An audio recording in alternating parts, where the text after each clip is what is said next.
Thank you, Lydia. You know, everything we do has a certain kind of ritual nature to it, doesn't it? Everything. I mean, the way you got up this morning, what you did when you got up, how you came in here, how you interacted with other people. There's a kind of a pattern that you've learned. It's a ritual in your life of how you go about things. And this is a ritual that we do together. It's a ritual that we've done before. But maybe the ritual that we are seeking to create is one that's mindful of the rituals. So I want to invite you for a moment to think about, what are you mindful of in your own life right now for this moment? What are you hungry for? What are you seeking? Let's pray. Holy One, as we gather here, we seek to find something. We seek to open our hearts to some calling. Maybe to recover some sense of joy. Maybe to challenge some inner stuck place. But right now, let this be the setting of our intentions, that this time we spend together might transform us into that which we're called to be. Amen.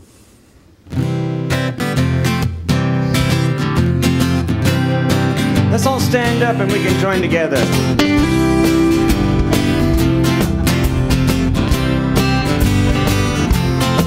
Well, if you want to sing out, sing out. And if you want to be free, be free. There's a million ways to be, you know that there are. And if you want to live high, live high. And if you want to live low, live low. There's a million ways to go, you know that there are. Now you can do what you want, the opportunity's on. And if you find a new way, you can do it today. And you can make it all true, and you can make it undo. And you see, it's easy. You only need to know. And if you want to say yes, say yes. And if you want to say no, say no. There's a million ways to go, you know that there are. And if you want to be me, be me. And if you want to be you, be you. There's a million things to do, you know that there are.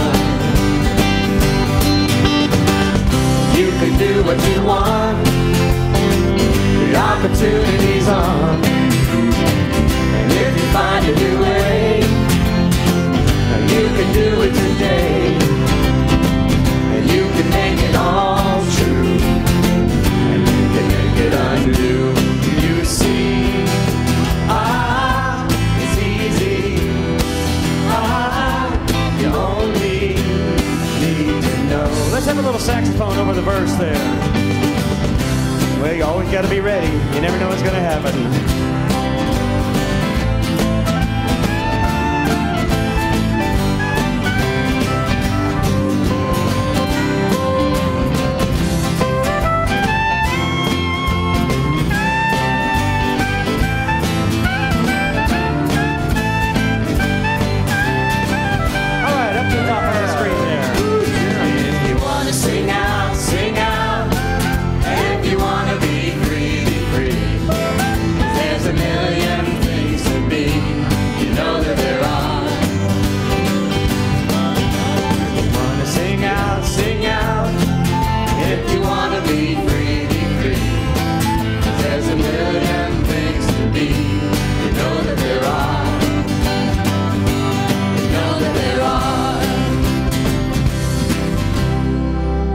Take a moment, say hello to one another, greet them with signs of peace.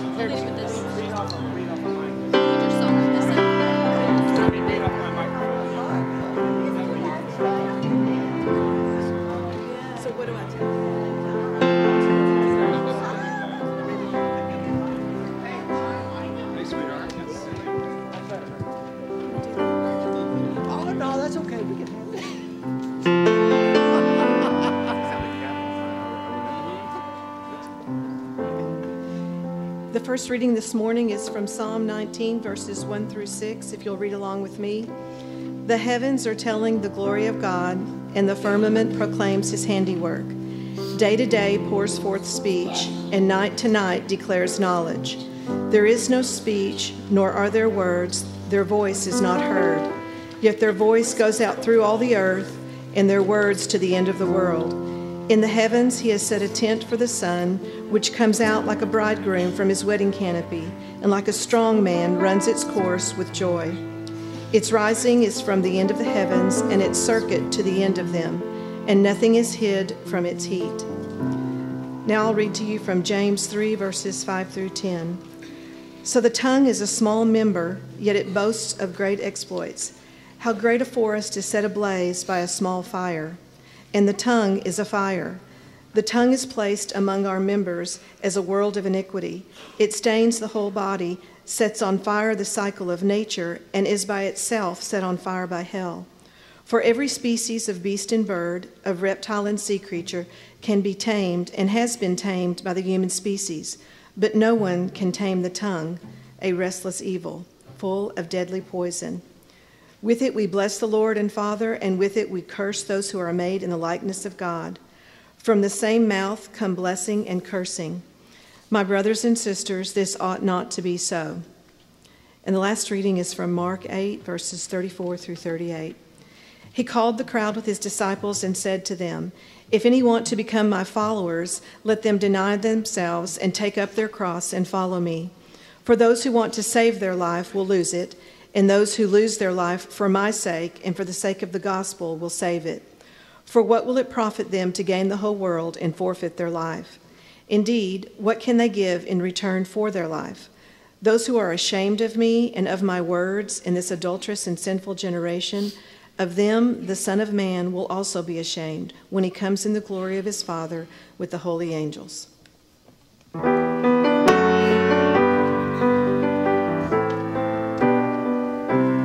Join us in singing this song.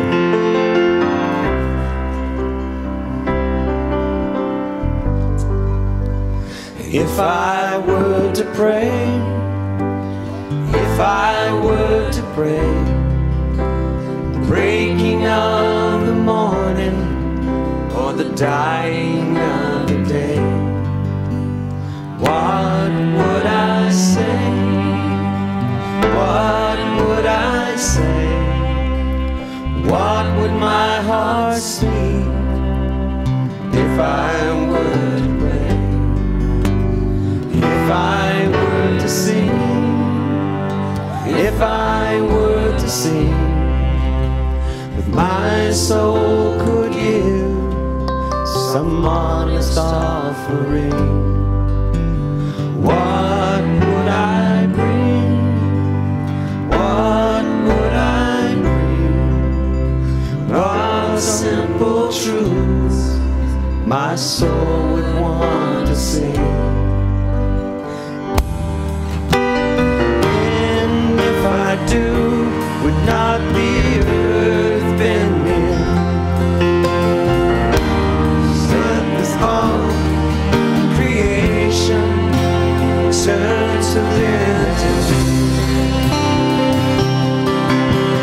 Will not my song throughout the cosmos ring? Spin that crystal river that flows through everything.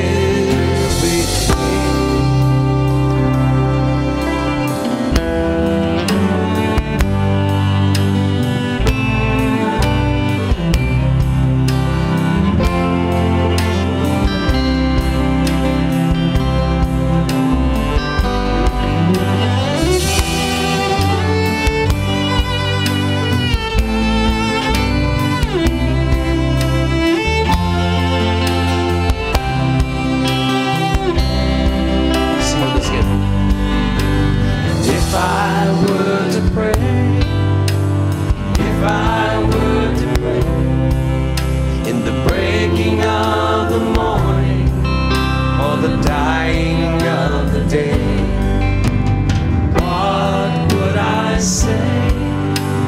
What would I say?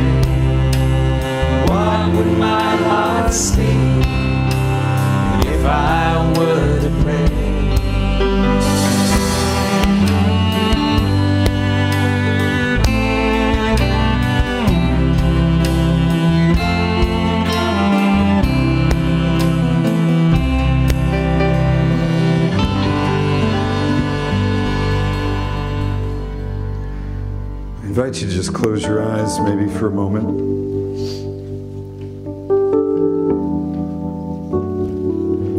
And as you just kind of relax into this Sunday morning,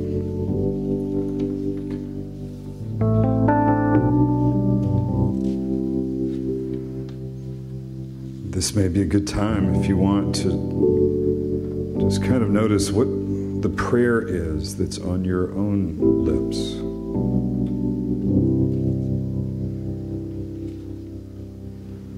What's the song that your soul would sing right now?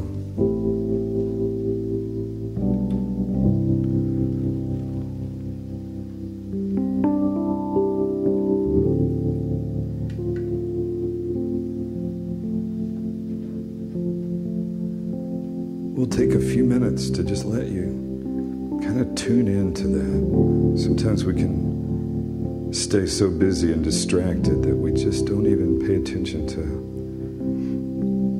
the prayer that's always kind of right there beneath the surface. The one we're praying all the time.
We all have our little goals, Holy One, that are like guiding intentions, just always right there underneath, guiding us towards something and defining everything.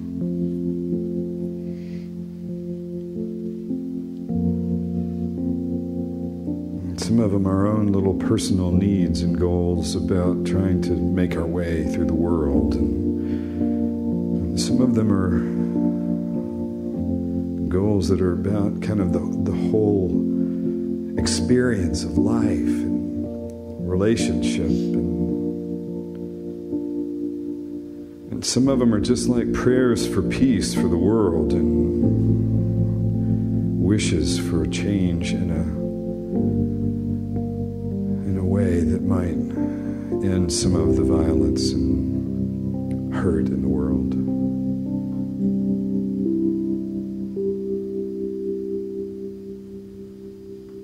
We've got these little prayers going on underneath all the time.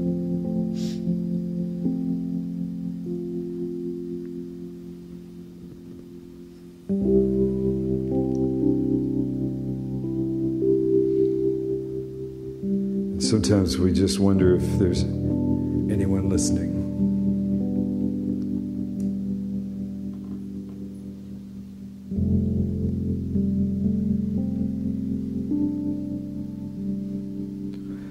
So maybe just for us to listen right now and pay attention to those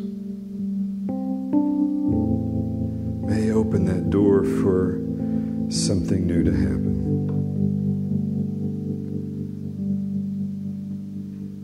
That out of all of this wondrous connected creation,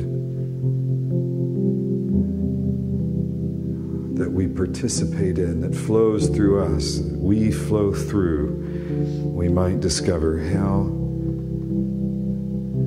we are walking a sacred path with everything else.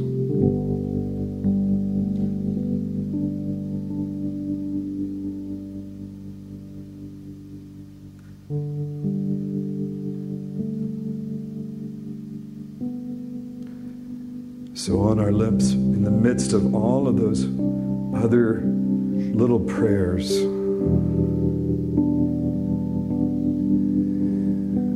help us find our way to that prayer of gratitude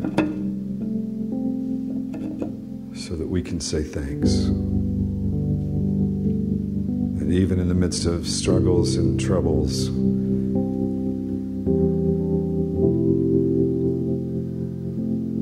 remember the gift and feel the grace in our hearts.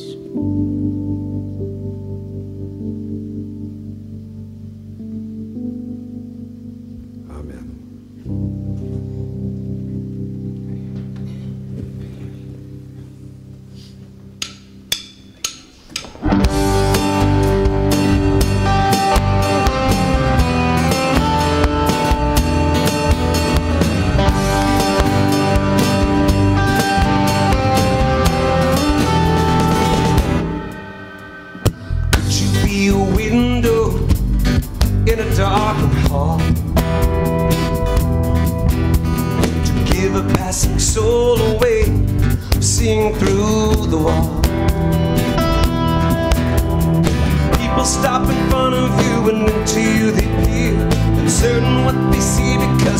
Exactly clear. Could you be a lighthouse standing on shore, meant to send a light out to the sailor in the storm? But even though you show your light out of both can tell, you didn't know you're not supposed to shine it on yourself.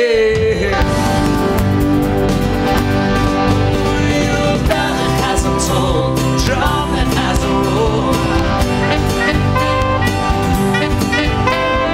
But a poem said, a declaration never read. Oh, could you be?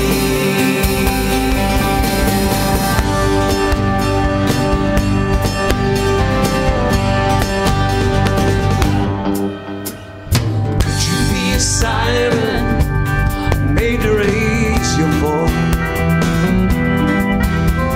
Sinking in the silence, afraid of making noise.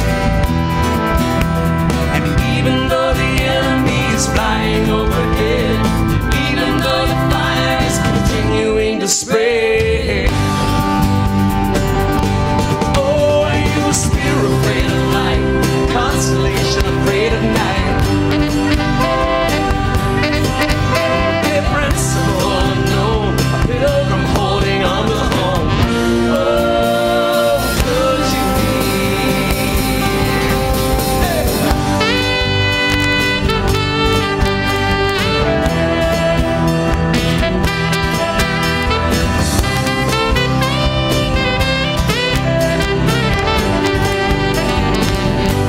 Yeah, flare afraid to burn, or feel afraid to turn.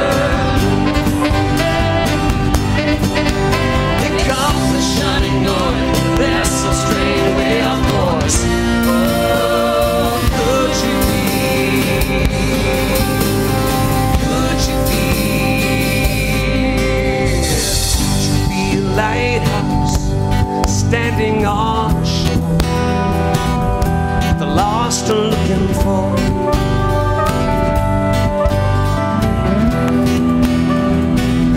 The lost are looking for.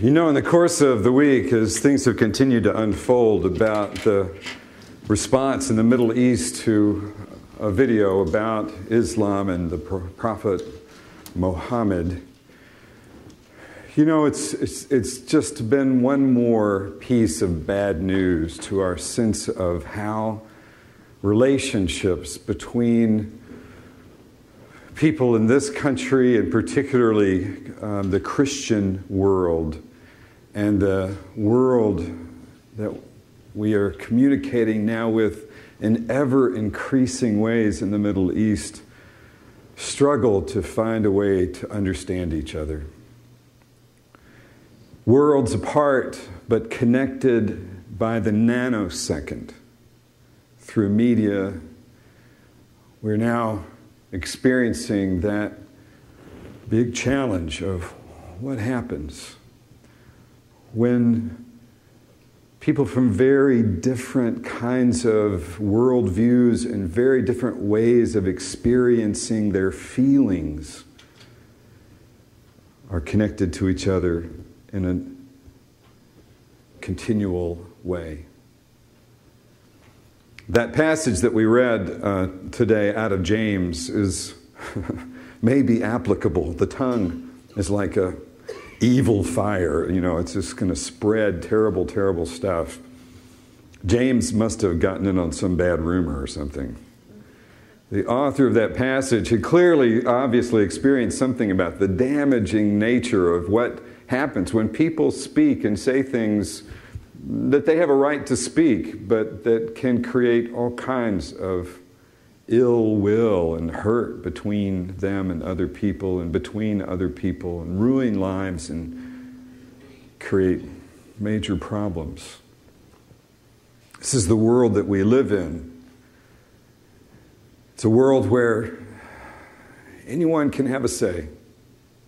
And that say can be broadcast around the world in ways that in the day that James was living and writing this passage that we read today are unfathomable. A few words, a little piece of video can create a firestorm beyond what the author of James could have possibly imagined. How are we to live in that kind of world? And what's the response of faith in that kind of experience, that kind of place? In order to talk about that, I want to just recognize that there are differences between all of us in this room, differences in the way we feel about things, differences in how we learned to feel about things. We've talked over the last few months a lot about how inwardly, what I am experiencing this moment is often defined by how I learn to feel in general. I can't weep with those who weep unless I have a way of feeling my distress, my tears. I can't connect with that unless I have learned to be okay with crying, with feeling that. And that's been a big journey for me. I got taught big boys don't cry. So how are you supposed to take all of these different little scripts that we've all learned along the way about how to feel, and then learn how to connect with each other when those scripts are so different? Now, it may seem like talking about person-to-person kinds of experiences of differences is out of place here. But Dominique Moisy, who is a French political scientist and writer, wrote a book called The Geopolitics of Emotion a few years ago. We had some contact with him when he was a visiting scholar at Harvard about 2 years ago. In his book, what Moisy suggests is that what we are experiencing in the world today is not just a difference of cultural underpinnings, but a difference in emotion. And in evaluating the different countries of the world, what he suggests is that there are cultures of fear, cultures of shame, and cultures of hope. He sees in China and India some of the rising economies, cultures of hope, where people are seeing greater and greater possibilities for their lives, and they're feeling this rising tide of hope. Many people, anyway. But culturally, he sees the West and Europe as cultures of fear. That we have become a culture of fear. And then he also defines those cultures that have struggled to compete in modernity, in the advances of the more advanced cultures, as often now being cultures of shame.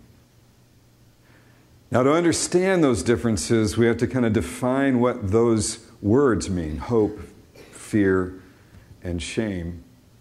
And I will say, in looking at what Moisey presents, I see a great deal of insight and possibility for understanding some of the dynamics between cultures.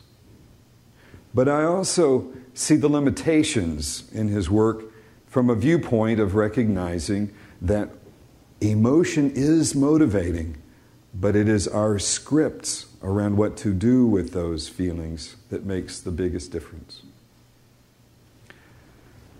Most of us experience shame daily. At some level, we find ourselves feeling some moment of frustration and embarrassment in a pretty regular way. When someone is standing in the center of the spotlight proclaiming things that we are at odds with, that's a humiliating feeling. It's not humiliating in the sense that I feel embarrassed about me. It's humiliating in the sense that I feel some loss of good feelings about things, especially if they're talking about me or talking about my perspective, things that I would hold to as being true. And when they challenge those or attack those, I feel a certain sense of deflation and loss. What do I do with those feelings?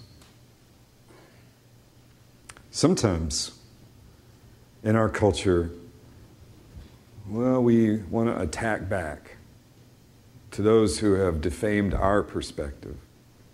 It's becoming more and more that way. The polarization in the culture seems to invite us to want to make enemies and evil out of those that see things differently or whose scripts have led them to understand the world in a different way than we do. We want to attack them sometimes. Want to attack their way of thinking, their way of being. We see them as a threat. We become fearful. I want to suggest that when the intentions in our hearts become about conquering another person or another perspective, what happens is our empathic capacity, our goal of trying to understand, goes out the window. And the goal that we now have becomes to win the argument or to conquer the other. And when my goal in any relationship becomes, I need to conquer your argument, I am now no longer open to how you came to where you are. I just want to win this argument. The goal I have defines my experience. It defines even the sensations of our interaction. It gives them meaning that are defined by the goal that I have, the intention that I have. You could call it a prayer.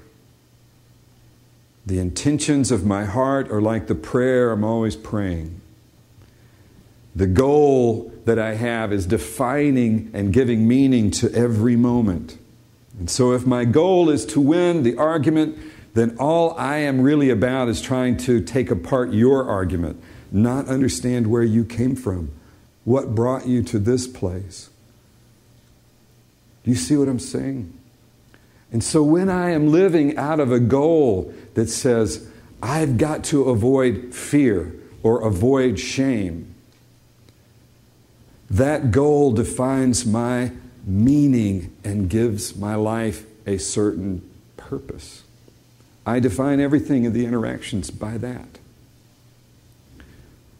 Now, I don't know how far we can go with some of the generalizations I'm making with regard to culture, but I do know this.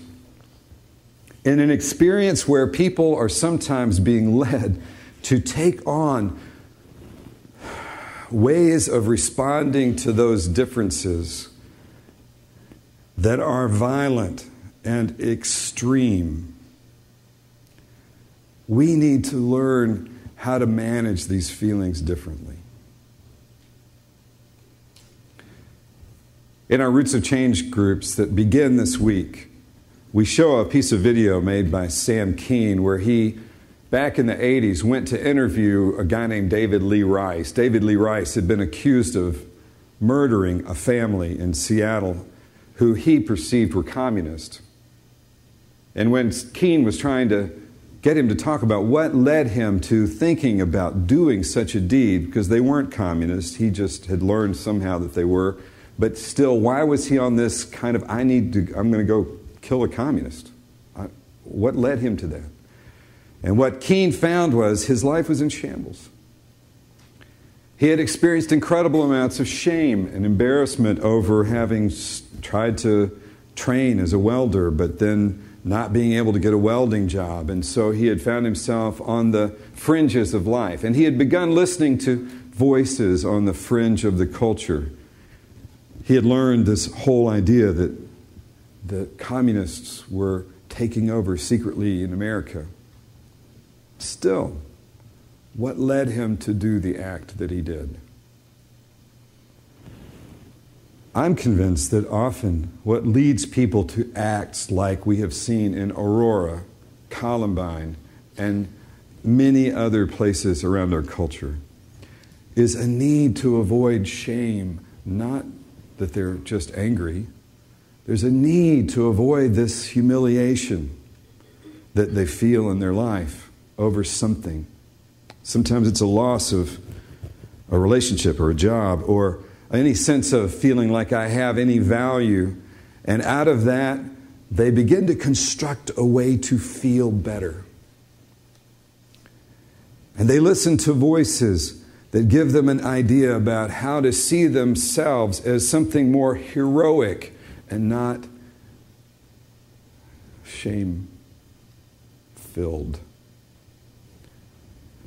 So instead of just needing to belong to a group, to feel a sense of connection, there is a drive towards some kind of almost delusion of grandeur idea of heroism. I will not just be a person who sees communists as taking over. I will become a soldier. And even the people who are talking and that I'm listening to about this stuff aren't out there looking for people, but I will.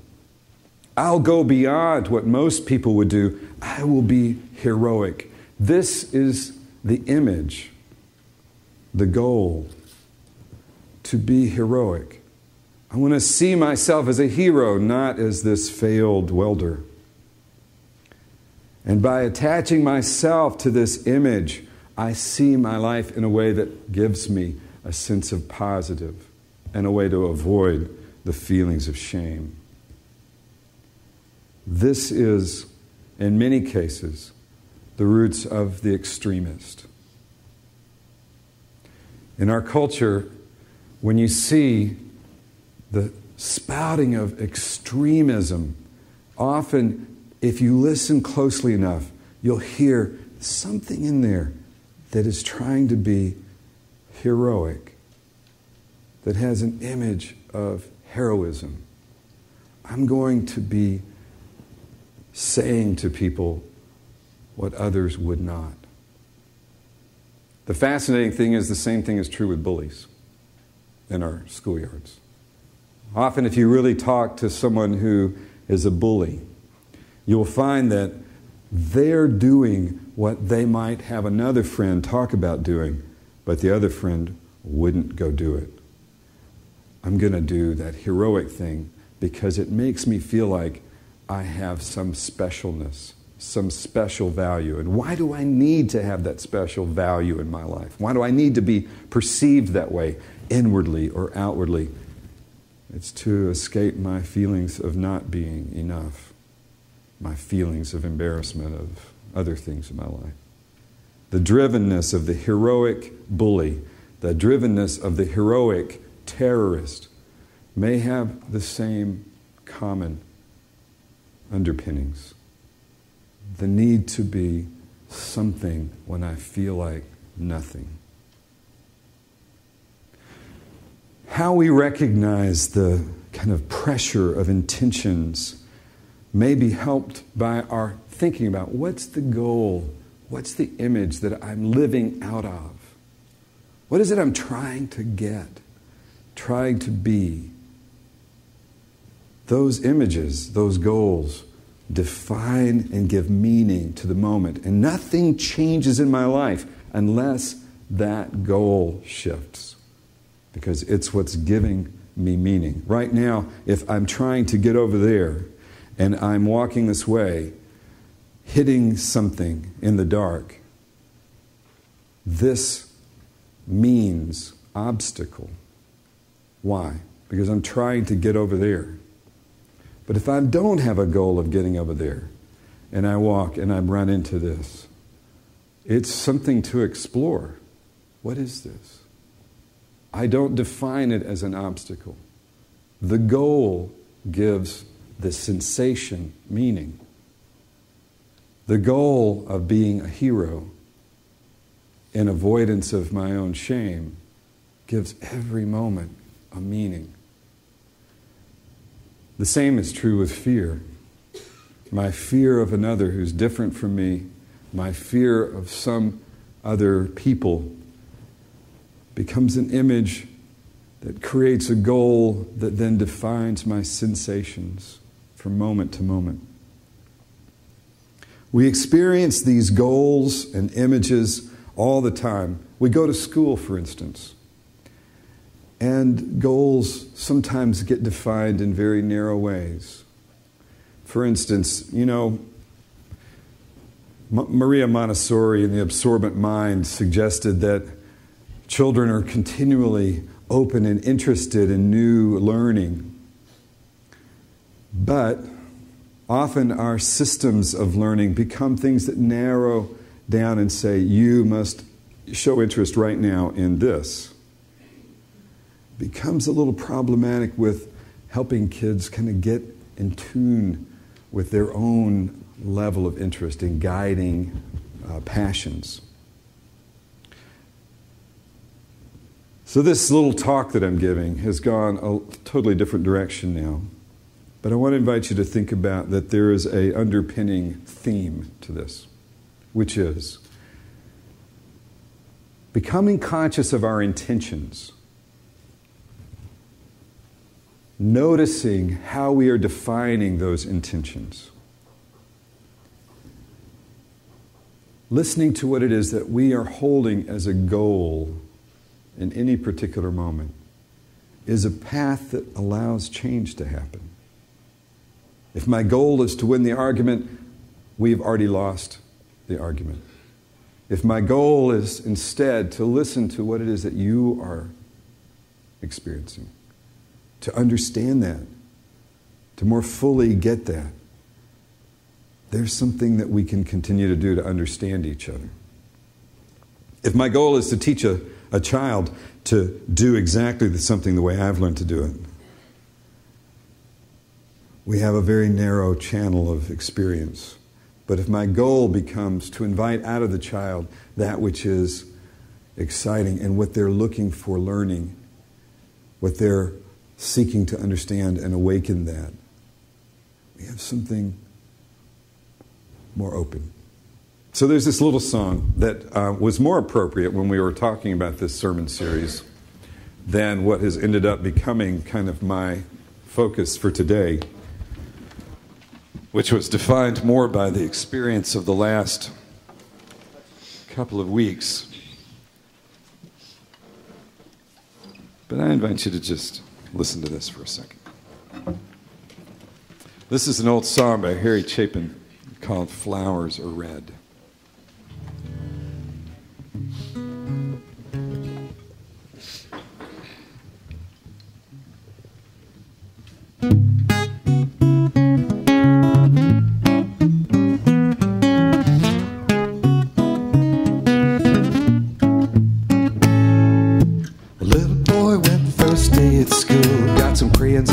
started to draw. He put colors all over the paper, for colors was what he saw. The teacher said, "What you doing, young man?" "I'm painting flowers," he said. She said, "It's not the time for art, young man. Anyway, colors green and red. There's a time for everything, young man. The way things must be done. You got to show concern for everyone else. You're not the only one." And she said, "Flowers are red and green leaves are green. There's no need to see flowers any other way than the way they always have been seen." But the little boy said, "There are so many colors in the rainbow, so many colors in the morning sun, so many colors in the flowers, and I see everyone."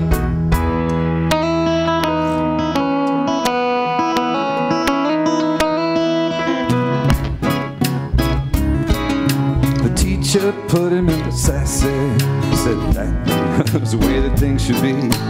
"You'll paint flowers the way they are, so repeat after me." She said, "Flowers are red and green leaves are green. There's no need to see flowers any other way than the way they always have been seen." But the little boy said, "There are so many colors in the rainbow, so many colors in the morning sun, so many colors flowers any other way than the way they always have been seen."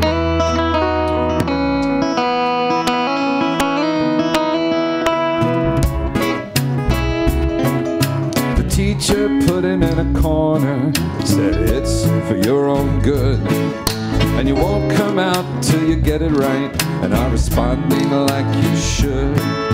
Well, finally he got lonely and frightened thoughts filled his head. And when the teacher asked him, this is what he said. And he said, "Flowers are red and green leaves are green. There's no need to see flowers any other way than the way they always have been seen."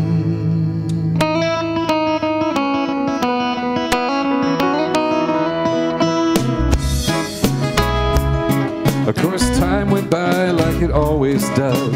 He moved to another town. The little boy went to another school. This is what he found. There was smiling. She said painting should be fun. When the teacher asked her, "Oh, sorry, and there's so many colors in the flower, so let's use every one." But the little boy painted flowers and neat rows of green and red. And when the teacher asked him why, this is what he said. He said, "Flowers are red and green leaves are green, and there's no need to see flowers any other way than the way they always have been seen." But there still must be a way to have our children say, "There are so many colors in the rainbow, so many colors in the morning sun, so many colors in the other ways and the way they everyone can see."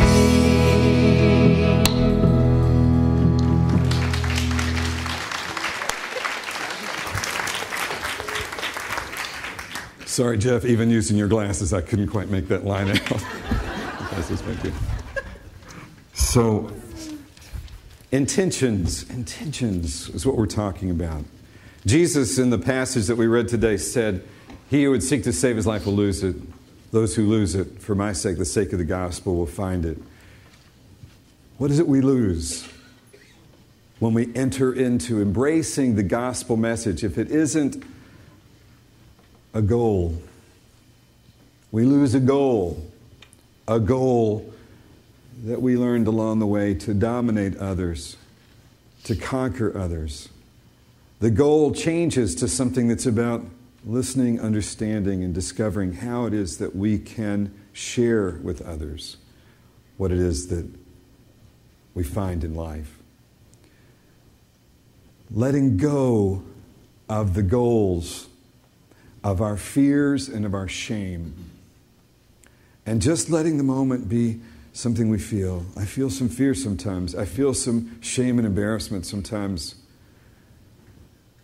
But perhaps rather than run off and trying to avoid those feelings by attacking others or by trying to become a threat to those who I feel a threat from, maybe learning to make the goal that the gospel invites us to, that goal that guides our lives and gives meaning to it, that goal that has more to do with service and sacrifice and sharing, that goal that is more about understanding and connecting.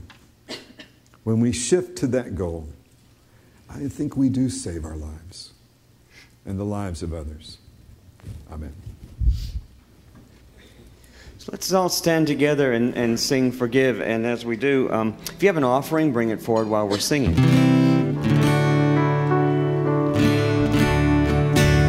Let me be before the world what I am when I'm alone, and when my vision falls below, let there be forgiveness. Let me answer when I call. Let me know the voice is right when it's deep inside my soul. I'll know it by its light. It's deep inside my soul. I know it by its light. Help me to make the loving choice. Let me answer when I'm called. The mighty and the small, in the service of my soul. Let there always be forgiveness, forgiveness.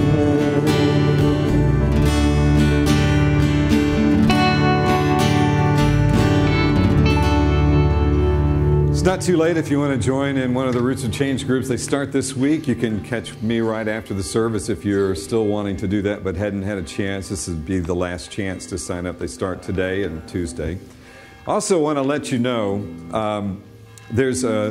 we haven't had a coffee house in a while. The Taylor Davis and the Fine Arts Department here at First Methodist have kind of taken that over. They're going to be doing that. And they have scheduled the first one of this kind of new fine arts series that they're doing this Friday night. And one of our favorites, Elizabeth Wills, will be playing. So there's information about that in the back of your bulletin, I believe. Is it in here? I don't see it. Okay, so it is here in Wesley Hall, and you're going to probably have to, I don't know, do you know which night it is? It is Friday night, right? It's Friday night, I know that. It's Friday night. I remember Friday night. So my guess is it's the usual, 7 o'clock, doors open, 7:30, the show starts. Yep. Okay. I have no idea what it's charging, all that kind of stuff. But if you go to Elizabeth Will's Facebook page, I'm sure you can find something out there, or call the church if not. I'm sure you would be welcome. There's plenty of room, and you know Elizabeth would love to have you come and support her. So let's hold each other's hands. We'll say a prayer together.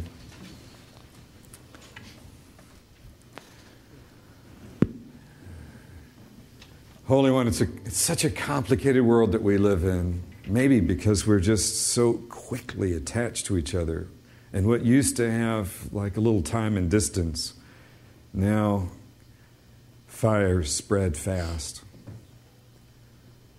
We don't have the skills yet. We haven't learned the scripts yet to manage these differences.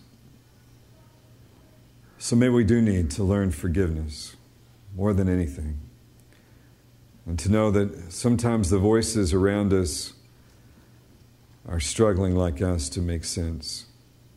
sometimes fueled by goals that we wish they didn't have.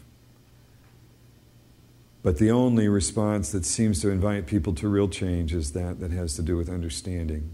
Darkness can't drive out darkness, but light can. So as we leave this place, may we find our way into that light. The light of consciousness, awareness to the things that we are guided by, these goals and images. To be willing to shed them when they are more about denial than truth. When they're more about conquering than understanding.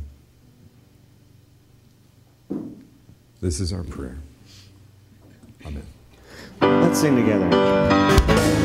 May the road rise with you. May the wind be ever at your back. May the sun shine warm upon your face.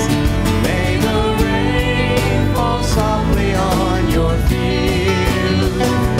And until we meet again, may God hold you in the hollow of God's hand.